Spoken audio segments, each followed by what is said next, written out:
Hello, everyone, and welcome to my monthly Q&A live from my treadmill to you. It's my third Q&A of the day every month.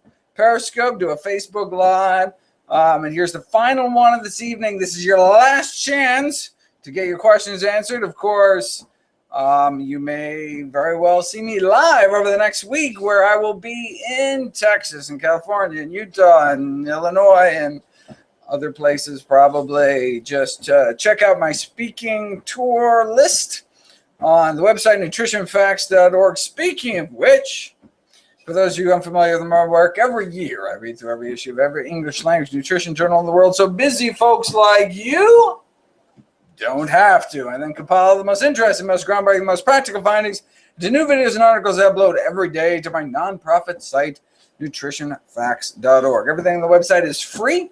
There are no ads, no corporate sponsorship, strictly non-commercial, not selling anything, just put it up as a public service, as a labor of love, as a tribute to my grandmother, whose life was saved by the grandfather of someone who's actually answering a question. Hello, Riddy. I hope I'm pronouncing your name. Reedy, maybe. Pritikin, who says that she is Nathan Pritikin's great-granddaughter. Well, your great-grandfather saved my grandmother. So thank you so much for your whole entire family. I hope your family is still eating healthy. That's a question I have for you. Like, has it suffused the rest of the family and we're all living long, healthy lives? I hope so, certainly. But even if you're eating all sorts of garbage, you've saved so many millions of people anyway. All right. Your question was, what am I going to have for dinner tonight? Well, here on the East Coast, it's 8 p.m. Already had dinner. Did not have a lot of time. Just had a little half-an-hour bit between my Periscope thing and this. So what can you make in half an hour? I just put on some whole grain pasta. In this case, it was whole wheat, like some fettuccine, and then took a can of stewed tomatoes, put it in a blender to blend it up, and mix that with a whole honking thing of my favorite green arugula. Put that in the microwave to wilt that down. Then, of course, you have to add the fresh arugula at the end to provide the myristinase enzyme to attack those glucosylate and make sulforaphane. If you have no idea what I just said, you've got to watch some more NutritionFacts.org videos. Add a can of drained artichoke hearts. Oh, chickpeas. I had some chickpeas in the fridge. Always have a can of fresh chickpeas in the fridge, or fresh of canned beans, period. Doesn't have to be in a can. Can be in those funky new aseptic Tetra Pak packages. And then, pepper, oregano, I don't know, hot sauce, of course, and ate real quick. And then here I am, and hopefully don't have arugula in my teeth. Although if I did, it would be proof that I'm not a poser, that I actually do try to eat healthy when I'm home and have control over my diet. Unfortunately, that will not be the case starting tomorrow for the next 10 days on the road, but I will do my best. All right, next question. I Hate Liberals 901 asks, do any cooking methods not produce AGEs in soy nuts? AGEs are advanced glycation end products or advanced glycosylation end products, so-called glycotoxins. Now, I wouldn't expect much in soy unless you're like barbecuing some tempeh or something. But nuts, when you roast or toast nuts, when you expose high protein, high fat foods to high temperature, so I guess soy nuts would both fit the bill. So high dry heat temperatures. You're not talking about boiling, steaming, microwaving. We're talking about broiling, frying, frying, baking even. So most, of course, those high fat, high protein foods that have all these AGEs, which are bad news. I go through the list in How Not to Die, the new book. All proceeds go to charity, and it's 1 through 20. It's all like chicken nuggets and, hot dogs and things. But you toast your nuts, they can get high. So it's one of the changes I've made in my down diet is I no longer toast my nuts. As much as I love the taste of toasted nuts and seeds, I don't do it because of the AGEs. Is there any way to not produce it? Yes, you could cook it less. And so you could lightly toast instead of heavily toast, or just not toast at all and eat your nuts raw. Okay, Brittany Flower Day. What a great last name. Has a congenital heart condition. Would it be safe to stop the medication?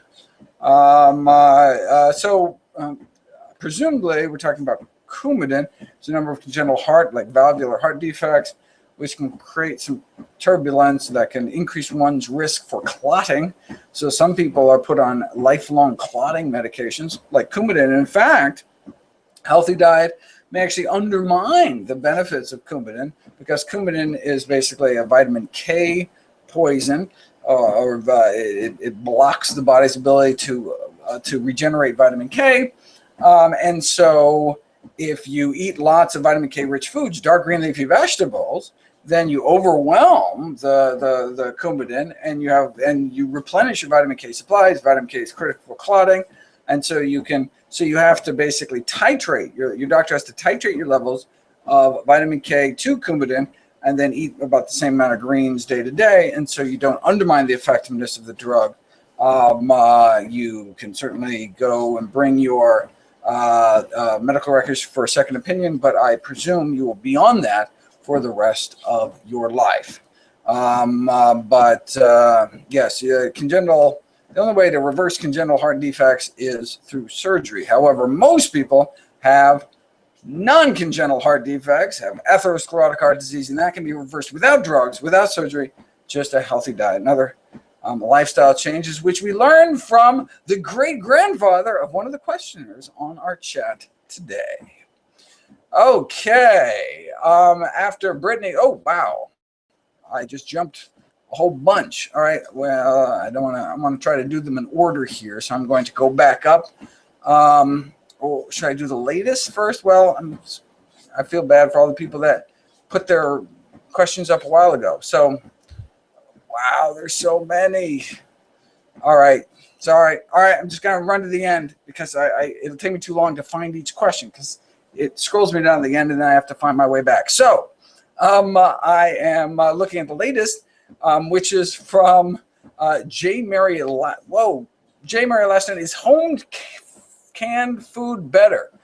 Home canned food, well, when most people can, they're not actually canning, they're doing it in jars, right, in glass jars, and that's better because then you don't have to worry about BPA, which is a plastic lining chemical, which is an endocrine disruptor. It's a synthetic estrogen, and tied to all sorts of nasty stuff. Just had a bunch of videos about that.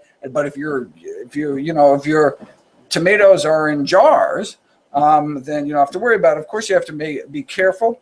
Home canning to make sure that you're dealing with sterility, because you could accidentally have some botulinum, Clostridium botulinum, which is a bacteria that basically is just all around in its sporulin form for millions of years. Literally, this little spore sitting around for millions of years and just waiting to get into your canned tomatoes.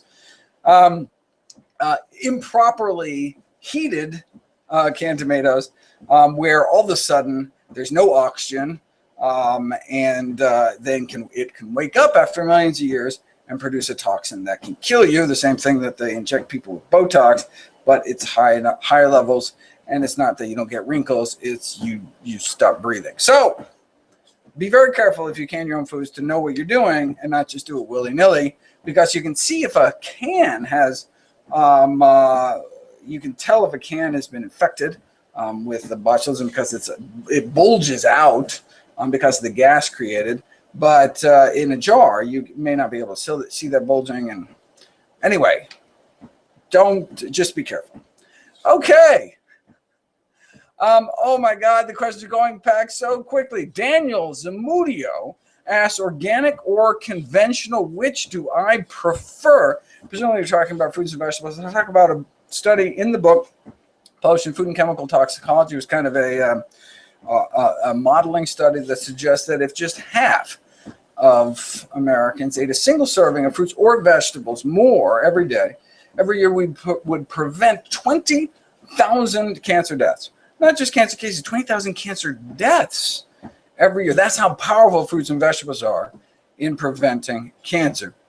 However, because of the extra pesticide burden of those extra fruits and vegetables, because we're talking about conventional fruits and vegetables, pesticide-laden fruits and vegetables, that extra pesticide exposure would cause an estimated 10 extra cancer deaths. So every year, we would just prevent 19,990 cancer deaths. Now, for those of you thinking, wait a second.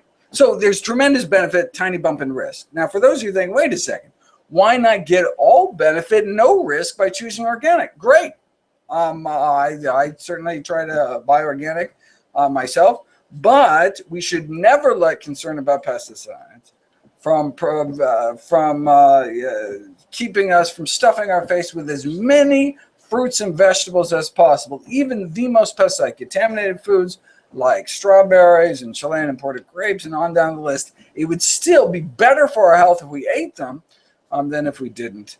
There are ways you can reduce pesticide burden of conventional fruits and vegetables, rinsing under running water. There's a DIY, do-it-yourself solution that I came up with. You can just put just fruit and vegetable rinse into NutritionFacts.org and learn how you can get additional pesticides off, though you can always just choose organic or choose not to worry about it, though you should still always rinse fruits and vegetables under running water, but that's from primarily microbial risks. Who knows what body orifice the person handling your veggies was scratching before they touched your produce, which may not be cooked, and that's the concern with fruits and vegetables, because they may be eaten raw.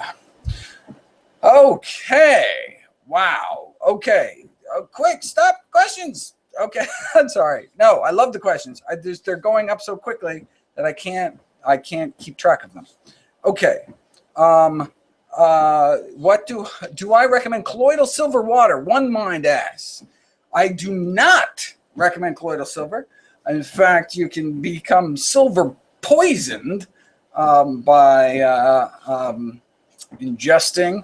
Some people put it up their nose, and you should not use silver internally. You can actually get a disease, turns your skin strange color. Now, is there a role for colloidal silver in topical applications outside the body? Perhaps in some rare circumstances of multi-drug resistant bacteria, but that is not something that people should be using willy-nilly, and certainly not internally.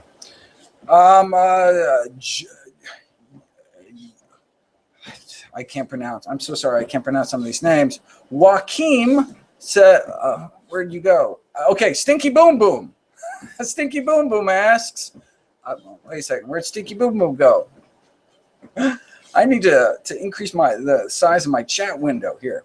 Okay, I was so close to Stinky Boom Boom. Okay, then it just disappeared. I'm so sorry, Ms. Boom Boom or Mr. Boom Boom. Okay, I'm sorry, I gotta go back to the bottom because it's scrolling up so quickly. Okay, any story about BP and vegan? Omar asks, any story about BP, blood pressure, and a vegan diet? Absolutely, I have a whole chapter on blood pressure in the book. We've known since the 1920s that high blood pressure need not occur. Researchers measured the blood pressures of 1,000 people living in rural Kenya. Published in The Lancet, probably the most prestigious medical journal in the world, in 1929. Our blood pressures go up as we age, such that by age 60, the majority of us are hypertensive, whereas they're eating a diet centered around fruits, vegetables, wild, dark, green, leafy vegetables, and beans. Their blood pressures actually go down as they age, in fact, down to the ideal blood pressure. There's no benefit from reducing it further. Blood pressure of 110/70, that's where we should all be working on, and they got there naturally just eating healthy. Same thing with rural China, 110/70 their entire lives. 70-year-olds, same average blood pressure as 16-year-olds. And again, What was, what's the Venn diagram of the rural African nation diets?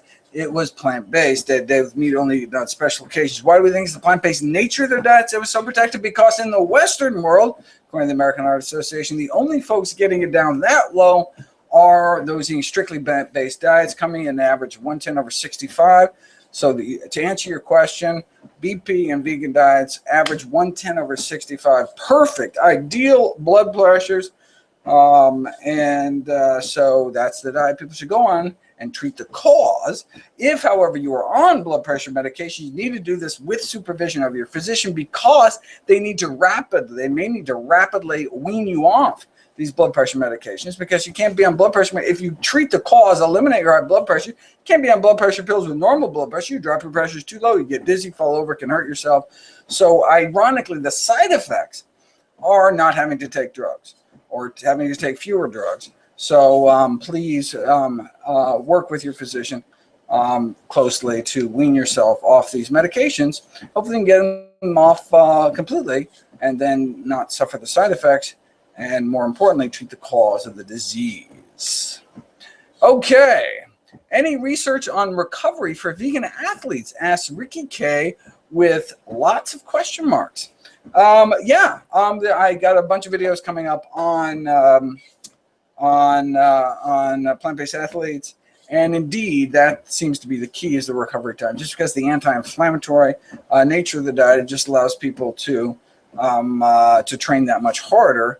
But of course, the secret is in the training, not the diet. The diet just enables you to train more, but you still have to actually do the training.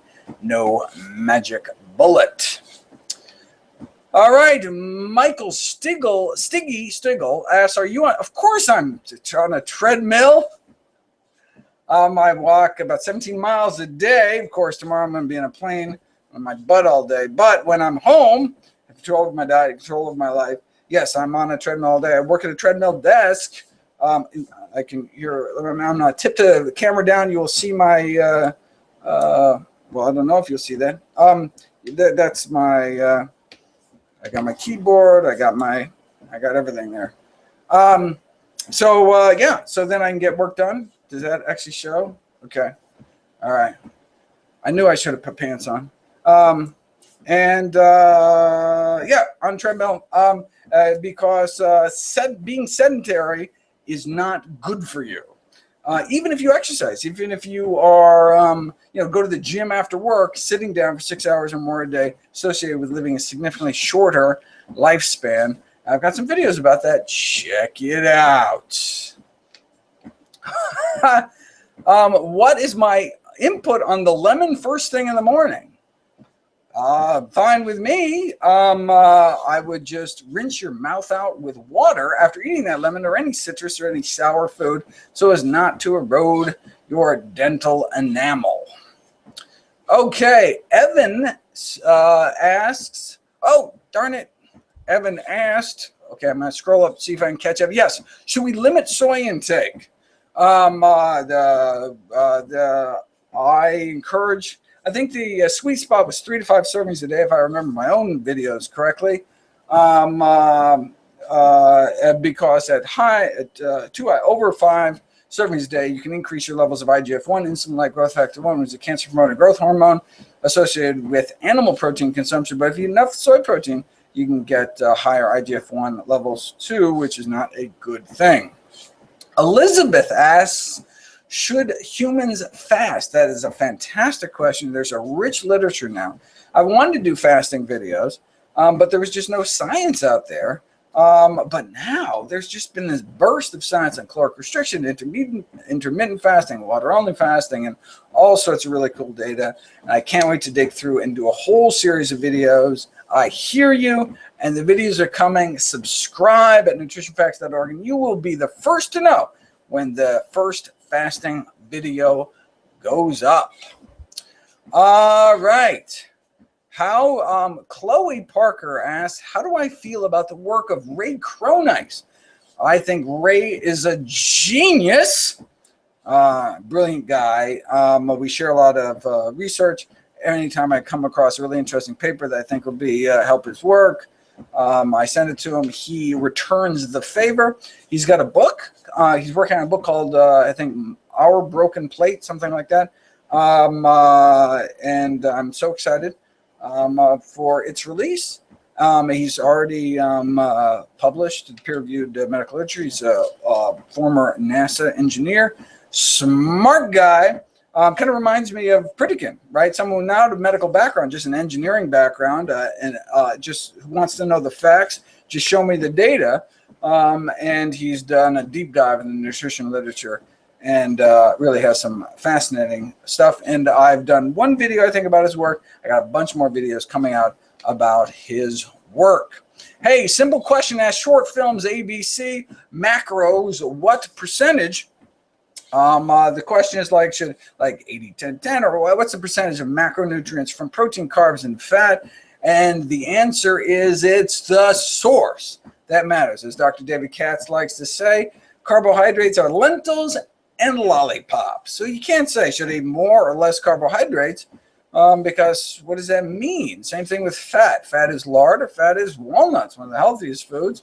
Right, you have to talk about sources. As long as the source is whole plant foods, I'm more interested whether you're eating whole plant foods than whether or not you're eating high or low fat, or so as long as they're whole food sources of fat. We're not talking about oil, talking about nuts, seeds, avocados. Those are health promoting foods. I encourage people to eat a palmful actually of nuts every day. That's actually one of my daily dozen. Another one is a tablespoon of ground flax seeds. And so it's not, is fat good or bad? It's the source. Whole food sources of fat, carbs, and protein are your best bet. Is it okay to eat 5 carrots a day? Asked Jackie. It is okay to eat 5 carrots a day, and even better, dip those carrots in some bean dip or hummus, or and you're making me hungry. Okay, how can Kev 2020 asks, can your blood type dictate your eating habits? I've got videos about the blood type diet, or blood type astrology. That's to me, it seems the same as asking, does my horoscope have anything to do with what I should eat? So the scientific community has been rightly very skeptical of that work and sees it more as a marketing gimmick than having any supportive science. Maggie asked, how can you increase your fertility? Actually, very similar for both men and women. It's eating a healthy plant-based diet. Though there was the Adventist 2 just had a sperm count diet that found, I think, that sperm counts of vegans was lower. I have that study doing. Haven't read it yet. Just noted the title and abstract, and I will do a video about it. But in general, I've got videos on fertility and lowering saturated fat intake. So you'd assume someone eating plant-based would have improved fertility. I will check out that study and let you know. What about healthy vegan weight gain for strength training athletes? Asked Lucas. So healthy, if you add the word healthy in there, then we're talking about whole plant foods. For athletes that are expending a lot of energy, particularly swimmers, they're just losing so much heat energy, and you have to, eating thousands of extra calories a day, that can be challenging in a plant-based diet because their foods are relatively calorically dilute. I mean, you have to eat huge amounts of food. Now, for most people, that's a good thing. It's just hard to get an excess of calories on a plant-based diet. Why it's so great for weight loss. But if you're actually trying to maintain kind of an endurance athlete lifestyle where you're eating 4,000 or 5,000 calories a day, the way to do that is eat more frequently, eat more calorically dense. So we're talking nuts, nut butters, avocados, smoothies. You can kind of sneak liquid calories past your body and kind of fool the body a little bit. Dried fruits, nuts, trail mix, Yeah, so it's all about eating lots of food, and then to raise your caloric intake. All right. Should I worry? Asked Fritzomus2988. Uh-oh, just went off the screen. Should I worry about my HDL cholesterol of 31 when my total is 134 and LDL 80? Fantastic. No, you should not worry about your HDL. In fact, I've got a whole series of videos now that we have something called Mendelian randomization studies to look at whether the protective associations with HDL is actually causal or not. Really quite revolutionary stuff that has rocked the cardiology world. I'm excited to come out videos about that. Bottom line for you, don't worry about it. And you will find out why very soon. Actually, not very soon, but I will very soon when I script the videos, but it may be a while before they actually make it up. All right. How important is it to get your RDA for vitamin D? Asks the vegan surgeon. Vitamin E-rich foods, very calorically dense. Takes a lot of calories. Get enough vitamin E. Oh my God, you might actually have to eat nuts and seeds. But that's a good thing. Yeah, no, I'd get the RDA for vitamin E. And so by following my recommendation of eating an ounce of nuts, a tablespoon of ground flax seeds, it should not be a problem. All right. I answered the fasting question. Sorry you missed it. You can go back and listen. Before, only got 4 minutes left. Oh my God, they're flowing by so quick. Do I recommend a plant-based diet for anemics? Asks Haley Hope. So the first question is treat the cause. Why are you anemic? There's a number of reasons. So anemic is not having enough blood cells in your body. So could it be that you're not making enough blood cells? And there's a variety of reasons that could be the case. Could be a problem with your bone marrow. Could be a problem with not getting enough iron. Could be a problem with not getting enough vitamin B12. Or are you losing excess blood? Heavy periods, gastrointestinal blood loss. Or is your spleen, so you have some kind of autoimmune disease where your spleen is chewing up your red blood cells prematurely and not letting them live a few months. So there's lots of ways. So basically, if you're anemic, your doctor has to treat the cause by finding out what the cause is. And then if it is something like iron deficiency anemia, you would still eat a healthy diet, a whole food plant-based diet, but you would make sure that you combine iron-rich foods like beans and greens with vitamin C rich foods, which boosts the absorption of plant-based iron. So you want to have foods like tropical fruits and citrus and broccoli and bell peppers have that vitamin C in your stomach at the same time. They have iron-rich foods in your stomach to boost absorption. That'd be the first thing I would do to bring up one's hemoglobin, which is probably the best laboratory indicator of anemia status. And ideally, we should really have low blood counts, kind of just above the lower edge, because iron can be such a pro-oxidant within the body. And so we don't want to be subnormal. We don't want to be anemic. But low iron stores without anemia is probably the ideal iron status. All right. Okay. Doctor, how do you help girls who have, Abby Lavino asks, that have lost their period because of something? Lost their period. So that's great. There's something called an athletic triad. So these are young women, typically athletes, who are thin, who have lost their periods because of a hormonal imbalance due to the lack of adequate body fat, lack of adequate dietary fat. I would increase their dietary fat intake and actually increase their body fat, get them to eat more, because the problem with losing one's period, as nice as that may be just from a convenience standpoint, is you run this severe risk of losing your bone mass. So that's why it's so critical. So because the cause of the loss of your period is a perturbation in your hormone levels. Your hormone levels drop, and you need those hormones to keep your bones strong. So it's critical. And so anyone who's lost a period, they should go to a dietitian. They should go to a doctor that knows what they're talking about. Like go to plantbaseddocs.org. You can find a physician that knows something about nutrition and work with them to restore normal hormone levels. And that's it. 8:30 already. That's the end of my third live Q&A for today. I hope you enjoyed it. I hope I see you out on the road the next week, the next month. I will talk to you next month. Get as many questions as I can answered. I'm sorry I didn't get to so many of them. They were scrolling past. I hope everyone has a wonderful night and eats healthy and takes care of themselves.